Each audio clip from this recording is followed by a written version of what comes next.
Esselamu alaikum wa rahmetullahi wa barakatuhu. Mirë se erdhët në podcastin tonë më të ri, e cila e mban titullin Histori Islame. Por në këtë podcast do të flasim për histori pak më ndryshe, për historinë e hoxhallarëve tonë, të cilët kanë pasur sakrificat e tyre për të arritur deri sot ku janë këtu. Ne në trevat tona kemi shumë hoxhallarë të cilët e kanë mbajtur gjallë frymën islame në vendin tonë. Sakrifica e tyre, puna e tyre e palodhshme ka kaluar në për shumë faza. Sonte, unë kam një emocion të veçantë.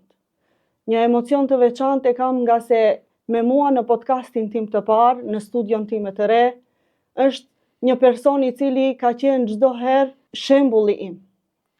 Unë nga do që shkoja, shembull e kisha atë.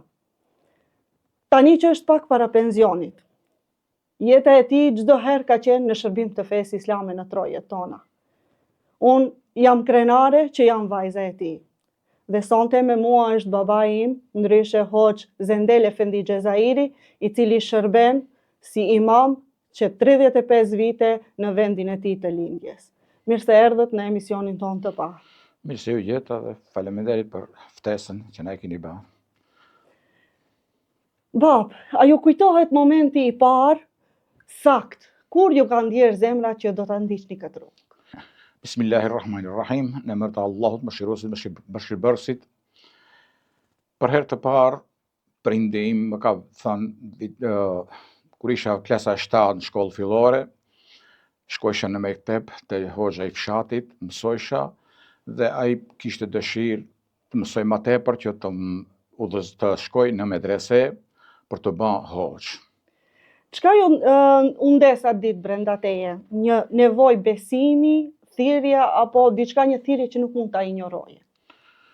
Unë si fëmijë atëherë nuk mundsha edhe ta kuptoj plotësisht drejtim misionin për të cilin babai im më tha se duhet të vazhdojmë, por sadokudo familja, baba i cili gjithmonë shkonte në xhami, falte kohët e namazit, ishte i përkushtuar te feja, ajo më nxiti që edhe unë të pranoj atë drejtim për të cilin prindi im kishte dëshirë që unë të bëhesha hoxh. Pra ishte babai juaj i cili e shfaqi i pari atë dëshirën që ju të bëheni hoxh. Me thënë familja juaj, familja jonë, ishte një familje që e ndiqte rrugën e islamit, apo? Po, ashtu është. Babai jonë ishte ai i cili edhe gjithmonë gjatë shkollimit gjithmonë më ka përkrahur dhe gjithmonë ka qenë ai që mirte edhe rrugën larg të vijë të më vizitoj atje ku unë isha si nxënës, pastaj edhe si student ku vazhdova. Përveç prindit, do me thënë, a keni pasur edhe ndonjë shembull tjetër që ju ka shtyrë që ta vazhdoni edhe më tepër këtë drejtim? Prej ku i keni marrë mësimet e para ose prej hoxhës? Kam pasur në hoxhën e nderuar Rahmetli Molla Hazirin, për të cili kemi mësuar, po edhe Molla Bafqarit që kanë qenë dy hoxhallarë në atë kohë, nuk ishin në moshë, por ishin hoxhallarë në fshatin Shipkovic, dhe unë gjithmonë kam pas edhe një përkrahje edhe nga ata që unë të vazhdoj në këtë drejtim. Vendosët që të shkoni, morët rrugën për në Sarajevo, më thënë në Bosnjë dhe Hercegovinë. Atëherë ishte Bosnja apo ishte në kohën e Jugosllavisë? Atëherë ishte në kohën e Jugosllavisë ku mundshin të gjithë të shkojnë. Prindi im, pasi e kreva shkollën fillore të veçarin, Rahmetli Tasin Efendi Taufiki Kamjanit, ka pas një huri përpara prindim dhe ai thot më jep mua ti dokumentat, unë do t'i shoj me njëve. Edhe ai i merr dokumentat e mia dhe i çon në Sarajevo në vitin 1978. Në vitin 1978 ju jeni pranuar në medrese? Një herë shkuam në fillim shkuam në provim pranues, kishte provim pranues nga Kurani dhe gjuha serbo-kroate, bile bashkë me prindin, atëherë shkuam u shkuam me tren, shkup Sarajevo. Dhe ndërmjet kohë erdhe dhe Rahmetli Tasin Efendi Taufiki atje me ne, se ishna 3 kandidatë ne, një ishte prej Zhirovnic, ajo është ende imam në Zhirovnic, një kolegë, dhe një ishte prej Poroj, e la, për një kohë shkurt, mësën dhe e la, ne vazhdojmë, erdhe dhe ai me ne, him provim në Kur'an, kur duhet të him gjuhën serbo-kroate, Tasin Teofiki I tha drejtorit të medreses Sarajevës, tha jo, tha këto nuk do të hinë gjuhën sabokrate, shkaku se këto nuk kanë nevojë, këto nuk e dinë, por do ta mësojnë. Dhe ai pranoi ashtu, në që ne vetëm Kur'an hinjëm në provim pranues dhe pritëm dalën rezultatet. Kur dolën rezultatet, ne nuk ishna në listë dhe ai u nervozu pak. Mirë po, hiri të drejtori, kishte e njifti ata, se dhe ai e kishte kri në Sarajevo, Tasin Teofiki, dhe I tha, çka është puna? Tha, ne nuk mund që na t'i nxjerrim në listë kandidatësh, por në vend shtator se janë pranu, shkaku se kishte shumë kandidat, kishte mbi 300 kandidat për di paralele me 90 vetë, mas shumë të 90 vetë u pranuashin. Dhe në atë mënyrë që ne, kur shkuam pa shtator, ishna të pranuar dhe filluam me shkollimin. Në shtator, kur shkuat pastaj, ishit I shoqëruar kam babai juaj edhe momentin kur ju më u vendosët në shkollën e medresen e Sarajevës. Në vitin 1978, erdh prindi me mu në shtator, shkuam në fillim të shtatorit, shkuam në Sarajevë dhe atëine na treguan ata se jemi të asë, edhe pse se dish në gjuhën serbokroate, nuk na lanë me një klasë mu atë shokët, na ndanë në di klasë, edhe bile edhe në konvikt nuk na lanë me një dhomë për ta mësuar gjuhën më shpejt. Dhe prindi më la ashtun edhe ai u largu se I vinte keq, shkaku se isha shumë I ri, ndesi kisha mbush 15 vjet dhe prej shtatorit deri në janar, unë deri në fund të dhjetorit nuk mund të vi, se s'kishte pushim shumë pak, ishte larg, nuk mund të vish, ashtu që unë prej shtatorit deri në fund të dhjetorit, ma kur kep gjizvitori I parë, atëherë kom ardhur në shtëpi. Do me thonë prej atëherë ju keni pasur momentet e vetmisë. A ka pasur net tek të cilat net kur ke qenë I vetmuar, I lodhur, ndoshta edhe I friksoar? Jo, aq shumë, shkaku se me njëherë aty me ato shokët u shoqënuam, profesorët ishin shumë të kujdesshëm, veçantë edukatorët e natës ishin shumë të kujdesshëm me ne, veçantë me vitet e para që ishin të ri, u mundoshin sa më shumë të na ndihmojnë që ne mos e ndejmë atë vetmin për të cilën ishte. Përveç edukatorëve, a ishte dikush tjetër që ishte mbështetja juaj në atë kohë aty në...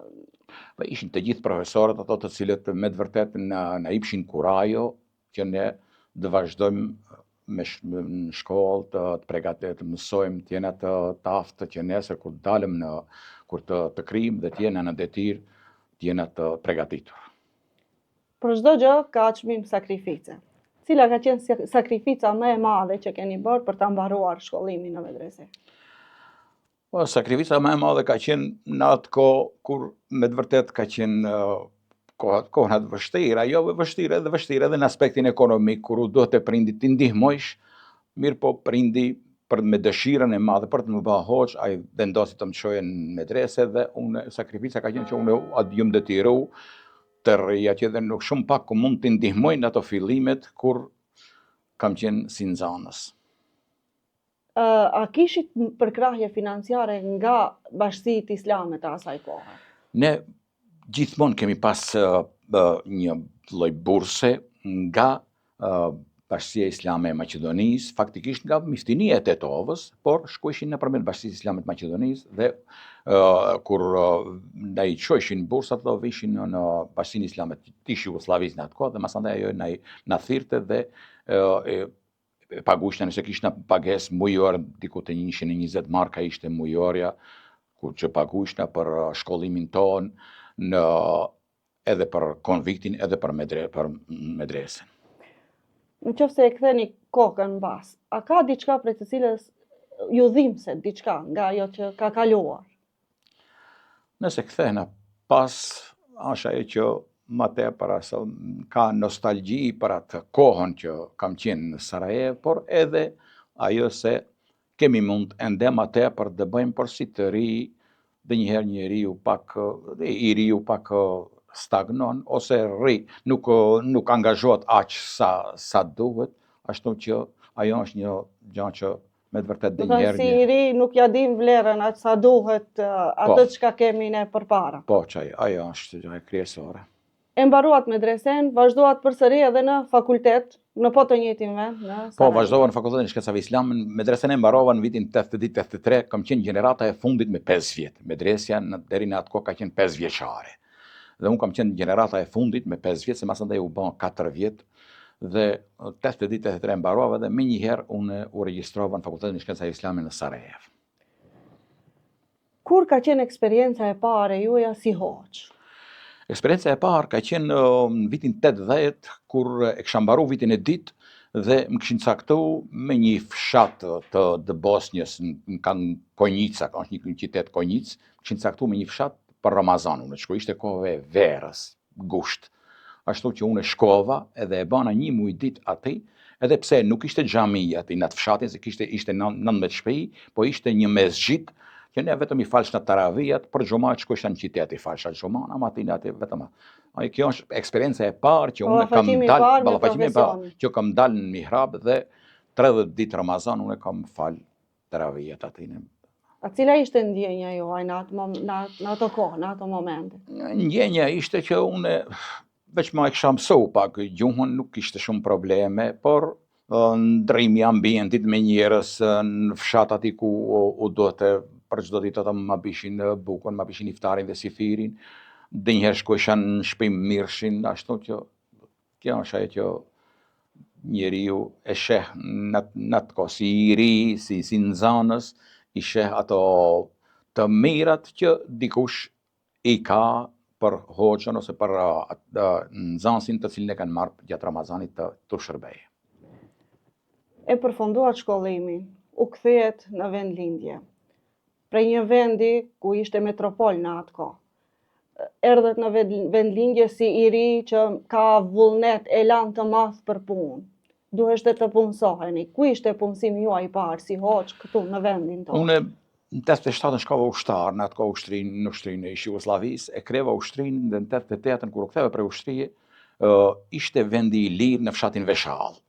Ashtu që u do të prindit t'i ndihmoj, shkaku se vllau tjetër ishte për student në Prishtinë, prindi ishte shërbetor në shkollë me rrogë, sa ishin atë rrogat, nuk ishin shumë të aso, por u do të për me ndihmu dhe unë vendosa, pse në Veshall ishte vendi i lirë, vendosa të shkoj. Veshall është pak më nalë prej Shqipkovicës dhe shkova 3 vjetë e gjisë, 88 në nëndorë kom shku, por deri 90 dishën në maj kam qenë në fshatin Veshall. 3 vjetë e gjisë i kam banë në fshatin Veshall.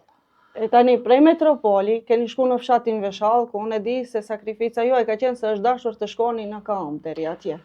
Po ma shumë shkoshna në kamp, edhe kur vishna në kamp, e kisha atje, por kisha atje në një aso, kisha banesën, aty rrisha, ma bishin bukën, mi bishin drënë, të gjithmonë, fshatarë si ishte, Veshalla kishte 170 shpina atë kohë, edhe ishin ma shumë gurbetçarë në Zvicër, dhe aty unë kam fillu si imam i rregullt në fillim, ashtu që në fillim ishte pak vështirë, mirë, po unë me njëherë u kiqa me rinin e fshatit, i kisha edhe nxansit tim, sojsha isha edhe imam, edhe hatib, edhe muallim, edhe me nxan, por u kiqa me rinin, dilsha ma ata me rinin, luisha basketbol, luisha futbol, luisha volejbol, isha, dhe bile përpleqet në atë kohë ishte në 88, në 89, ishte diçka hoxhat luje futbol ose të luje volejbol, por une me ato që kisha eksperiencë nga Sarajeva, se ne kemi pas në atë kohë, kemi pas edhe fiskulturën, si lanë në medrese, dhe kemi pas sallën tonë në medrese, edhe une...